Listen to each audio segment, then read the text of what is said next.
Pass এটা pass না, পরকালের পাস এটাই পাস। আমেরিকার প্রেসিডেন্ট দুনিয়ার জীবনে পাস করছে না? কথা বলেন, আমেরিকার প্রেসিডেন্ট দুনিয়ার জীবনে সে পাস না ফেল? আমেরিকার মতো একটা দেশে কি হয়েছে কিন্তু পরকালের জীবনে দুনিয়ার পাস দিয়ে কোনো লাভ আছে? আমাদের দেশের যে রিক্সাওয়ালা গরিব মানুষ, টাকা নাই, পয়সা নাই, ক্ষমতা নাই, চেহারা নাই, হ্যাঁ, কিন্তু ইমান নিয়ে কবরে গেছে, ফলসেরাত পার হয়ে যেতে পারছে আমেরিকার প্রেসিডেন্ট থেকে এই রিক্সাওয়ালা দাঁড়ায়। আল্লাহ তোমার কাছে ফরিয়াদ করি, তুমি আমাদেরকে পরকালে বিপদে ফেলাইও। দুনিয়াতে আমাদেরকে গরিব বানাইছো, পরকালে আমাদেরকে গরিব বানাইও। দুনিয়াতে আমরা অসহায়, পরকালে তুমি আমাদেরকে অসহায় বানাইও। আল্লাহ পরকালে তুমি আমাদেরকে জান্নাতি করে তোমার নেক বান্দাদের কাতারে আমাদেরকে শামিল করে দিও। দ্বিতীয় যে কথাটি বলতে চাই, আমাদের এই ভাই আপনাদের এলাকার কৃতি সন্তান অনেক গুরুত্বপূর্ণ মৌলিক কথা বলে ফেলেছে। আমি ভাবছিলাম ভাই শুধু ঘোষণা দিলেন, কিন্তু আমার যা কথাটি বাইরে করে দিয়েছে। সংক্ষিপ্ত কথা হলো, আমাদের এখানে অনেক সচেতন মানুষ, ওই মুরব্বীর সাথে পরিচয় হলো, অনেক জ্ঞানী মানুষ, অনেক প্রতিষ্ঠানের সাথে জড়িত, আপনারা সকলেই সচেতন মানুষ। আপনাদেরকে বুঝ দেওয়ার মতো কোনো জ্ঞান আমার নাই, আপনাদেরকে জ্ঞান দেওয়ার মতো কোনো জ্ঞান আমার নাই। আপনারা এখানে সকলে বিবেকবান মানুষ। একেবারে সহজ একটা কথা, আমি যদি আম ফল খেতে চাই তাহলে আম গাছ লাগানো লাগবে। এই ব্যাপারে কি আমরা সবাই একমত? একটু কথা বলে আমার কাছে ভালো লাগবে। কেউ যদি তেঁতুল গাছ লাগাইয়া আম ফল খেতে চায়, কেমন পর্যন্ত কি আম ফল পাওয়া যাবে? আমাদের দেশে ওয়াজ মাহফিল কম হয় না বেশি হয়? এই ওয়াজ মাহফিল গুলো দিয়া সমাজের কোন অন্যায় অপরাধ বন্ধ হয়েছে নাই? হয়েছে? এই হুজুররা যে এই হুজুরের প্রত্যেক জমাতে এখানে বলে সুদ খাইয়েন না, ঘুষ খাইয়েন না, তারপরে বিড়ি সিগারেট খাইয়েন না, হুজুররা কয় বন্ধ হয়েছে? বিড়ি খাই না, বিড়ি খায়, সুদ খাবেন না। তাহলে এই অন্যায় অপরাধ বন্ধ করার জন্য এই ওয়াজ শুধু নয়, ওয়াজের গতিতে চলতে থাকবে, আইন করা লাগবে। কি করা লাগবে? রাসূল করিম সাল্লাল্লাহু আলাইহি ওয়াসাল্লাম 13 বছর মক্কায় ওয়াজ করেছে। কয় বছর? ওনার থেকে শ্রেষ্ঠ নবী কি আর কেউ ছিলেন? 13 বছর ওয়াজ করে আল্লাহর ঘরের ভিতরে 360টা মূর্তি ছিল। কয়টা মূর্তি? 13 বছর প্রিয় নবী, শ্রেষ্ঠ নবী, সর্বকালের সর্বযুগের শ্রেষ্ঠ নবী 13 বছর মক্কায় ওয়াজ করছে। 360টা মূর্তির একটা মূর্তিও সরানো যায় না। কথা কি সঠিক ভাই? কেন? তখন তার হাতে মক্কার রাষ্ট্র ক্ষমতা ছিল না, আইন করার অবস্থায় তিনি ছিলেন না। কিন্তু যখন মদিনায় গেলেন, মদিনার লোকেরা ওনাকে ওয়েলকাম জানালেন, রাষ্ট্রপ্রধান বানালেন। রাসূল এখন যা বলে তাই আইন, আল্লাহ যা বলে রাসূল তার কাছে, রাসূলের কাছে আসে, রাসূল করিম সাল্লাল্লাহু আলাইহি ওয়াসাল্লাম সেটা দিয়ে দেশ চালায়। মসজিদে নববী ইবাদতের শ্রেষ্ঠ জায়গা, মসজিদে নববী মদিনার সচিবালয়, মসজিদে নববী যুদ্ধের জন্য ক্যান্টনমেন্ট, মসজিদে নববী মদিনার রাষ্ট্র চালাবার জন্য সংসদ ভবন। রাসূল যে মদিনা রাষ্ট্র চালাইছে এটা আপনারা জানেন তো? কয় বছর চালাইছে? 10 বছর। কয় বছর? রাষ্ট্র চালাইতে পরামর্শ করছে কোন জায়গায়? যুদ্ধে বদর ভূখণ্ড, ওই যুদ্ধগুলোতে রাসূল সেনাপতি, সেনাবাহিনী নিয়োগ করছে কোন জায়গায়?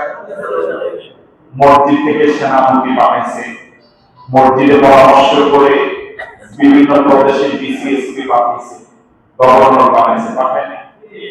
কিন্তু আজকে আমাদের মসজিদগুলোতে যদি হক কথা বলে তবু মানুষ কয়েকজন আমাদের রাজনীতি আছে। আমি শেষ যে কথাটা বলতে চাই, আমাদের বাংলাদেশ ভাই যেটা বললেন 54 বছর হয়ে গেল, যারা দেশ শাসন করেছে তাদের ব্যাপারে আমার বিরুদ্ধে কোনো বক্তব্য তারা তাদের সাধ্য অনুযায়ী ভালো করার চেষ্টা করছে, আমি তাদেরকে ধন্যবাদ জানাই। আরেকটা মাঝখানে কথা বলি, রাজনীতির কারণে দলাদলি করেন না, এই দল ওই দলে মারামারি করেন না, সবাই মিলেমিশে থাকেন। দ্বিতীয় যে কথাটি বলতে চাচ্ছি সেটা হলো এই, যারা বিগত 54 বছর দেশ শাসন করছে তারা আল্লাহর কোরআনটা দিয়া আমাদের বাংলাদেশ চলুক এই কর্মসূচি তাদের ছিল ছিল ছিল। আমরা নামাজ পড়ি আল্লাহর কোরআন অনুযায়ী, ঠিক না? আমরা নামাজটাকে ছেড়ে দিয়েছি কোরআন মজিদের হাতে।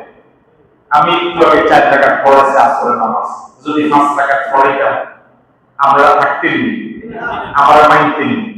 তাহলে নামাজটা ছেড়ে দিয়েছেন কার হাতে? কোরআন শরীফের হাতে। আর সমাজটা ছেড়ে দিয়েছি আমরা এমন লোকদের হাতে যারা কোরআন শরীফ পড়তে জানে। কোরআন শরীফ যদি সমাজটাও এমন লোকদের হাতে আমরা ছেড়ে দিতে পারতাম যারা আল্লাহর কোরআন অনুযায়ী মসজিদ চালায়, আল্লাহর কোরআন অনুযায়ী সমাজ চালায়, এই জাতীয় লোকদের হাতে সমাজটা যদি আমরা ছেড়ে দিতে পারতাম, তাহলে বাংলাদেশ থেকে চুরি, ডাকাতি, জেনা, ব্যভিচার, সন্ত্রাস, মাস্তানি, চাঁদাবাজি, টিজিং, ডাইং, গাঁজা, হিরোইন, বাবা, ইয়াবা, দুর্নীতি, মিথ্যা কথা, মিথ্যা মামলা, মিথ্যা সাক্ষী, মিথ্যা রায়, এই অপরাধগুলো দিন দিন বাড়তো না কমতো? বাড়তো না কমতো? যদি কমতো তাহলে শান্তি থেকে শুধু জামাত ইসলামী থাকতো না সব দলের মানুষ, শুধু কি মুসলমান না সব ধর্মের মানুষ। আচ্ছা, আমি দেওয়ারবাড়ি করে খাইতাম, উনি সাজার ক্যাম্প মসজিদের ইমাম সাহেব, উনি জামাত ইসলামীর উপজেলা সহ সেক্রেটারি। আচ্ছা, এই লোকে কোন দোয়া সান্দা চাইবো মনে হয় আপনার কাছে? একটা ভাষা করি, এই লোকটার সান্দাবাদের মতো মনে হবে? কথা কয় আমি যদি আপনারা ভোটের এমপি যদি হই, আল্লাহ যদি পালায়, আমারে সান্দাবাদের মতো মনে হয়? আমার লোকেরা সান্দা চাইলে তখন আমি চাই, যেহেতু আমি এমপি, আমার বাদ দিয়ে কি আমার দলের নেতারাই সান্দা চাইতে পারবো? আগে চাইবো কি আমি? আমার সান্দাবাদের মতো মনে হয়? সান্দা চাবো বলে মনে হয়? আমাকে সন্ত্রাসী মতো মনে হয়? সরকারি টাকা মারি খাই বলে মনে হয়? যদি আপনাদের এই কথাগুলো বিশ্বাস হয়, যদি আপনাদের কাছে মনে হয় যে না এদের কাছে দেশের মানুষ, দেশের সম্পদ, সরকারি সম্পদ নিরাপদ, যদি আপনাদের বিবেক করে, তাহলে আমি অনুরোধ করব 54 বছর দেশটা যেভাবে চলেছে, দেশটা এভাবে চলতে পারে না ভাই। আমাদের পরে অনেক দেশ স্বাধীন হয়েছে, তারা পৃথিবীর অনেক উন্নত রাষ্ট্র হয়ে গিয়েছে। আর আমাদের দেশে যদি 1 কোটি টাকা রাস্তার জন্য বরাদ্দ হয়, 80 লাখ টাকায় তারা মারি দেওয়ার নিয়োগ করে। কাম করে কয় লাখ টাকা? 20 লাখ টাকা। না কথা মিথ্যা কথা বলছি? যদি আপনাদের কাছে এরকম বিশ্বাস হয়, তাহলে আগামী জাতীয় সংসদ নির্বাচনে আমাদেরকে তো আপনারা কখনো ভোট দেন নাই, আমরাও চাই নাই, পরীক্ষা কখনো করেন নাই। আমরা পরীক্ষা পাস করি না ফেল করি, আমরা এই পর্যন্ত সামনে সুযোগ পান নাই। অন্তত পরীক্ষাগুলো হইল একটাবার একটা পরীক্ষা করেন, একটাবার একটা পরীক্ষা করেন। যে লোকেরা মসজিদের ইমামতি করতে পারে তারা সমাজের ইমামতি করতে পারে কিনা অন্তত একটাবার পরীক্ষা করেন। যদি পরীক্ষায় আমরা এমপি হওয়ার পরে ফেল করি, যদি মনে করেন যে না ও দেখছি ব্যাগে নেই, তাহলে আমগরে আর ভোট দেওয়ার দরকার নাই। কথা কি বুঝতে পারলাম? আমি আপনাদেরকে আর বিরক্ত না করে আপনাদের কাছে কথা বলে ভালো লাগছে। আপনারা যে আমাদেরকে সময় দিচ্ছেন এই জন্য ভাই সহ মসজিদ কর্তৃপক্ষ সকলকে ধন্যবাদ মোবারকবাদ জানাই। আল্লাহর কাছে ফরিয়াদ করি, মালিক এখানে যেভাবে একটি ছাদের নিচে আমরা বসা, আল্লাহ হাসরের ময়দানে তুমি আমাদেরকে একটু আশ্রয় দিচ্ছি, একটু বসার জায়গা করে দিও। যেদিন মানুষগুলো পানি পাবে চিন্তা করবে, সেদিন রাসূলের হাতের একটু হাউজে কাউসারের পানি আমাদের নসিব করো। যেদিন আমরা বিপদে পড়ে যাব, নবীর সুপারিশ পেয়ে আল্লাহ ফেরেশতারা পার হয়ে জান্নাতে যাওয়ার তৌফিক দিও। যদি আমাদেরকে ভালো লাগে, যদি মায়া লাগে, যদি আস্থা লাগে, যদি আপনার বিবেক করে, আগামী জাতীয় সংসদ নির্বাচনে বাংলাদেশ জামাত ইসলামীকে দানি পাল্লা মার্কায় আমি আবুল নসর আশরাফীকে একটা সমর্থন দিয়া, একটা সাপোর্ট দিয়া, একটা ভোট দিয়া আপনাদের প্রতিনিধি যদি আপনারা বানান, আমরা কথা দিচ্ছি আপনারা যেরকম একটা কচুয়াকে স্বপ্ন দেখেন, একটা শান্তির কচুয়া, সবার জন্য নিরাপদ কচুয়া, মদ গাঁজা মুক্ত কচুয়া, একটা নিরাপদ কচুয়া যদি আপনারা কল্পনা করেন, আমরা এরকম একটা কচুয়া বানাবার জন্য আমরা সর্বাত্মক চেষ্টা করব ইনশাআল্লাহ। আমরা কথা দিচ্ছি, আমরা আপনাদের নেতা হব না, আমরা আপনাদের উপর মাতবাড়ি করব না, আমরা আপনাদের খাদেম হব। আল্লাহ পাক আপনাদের খেদমত করার জন্য আমাদেরকে কবুল করুন। ওয়া মা তাওফীক ইল্লা বিল্লাহ।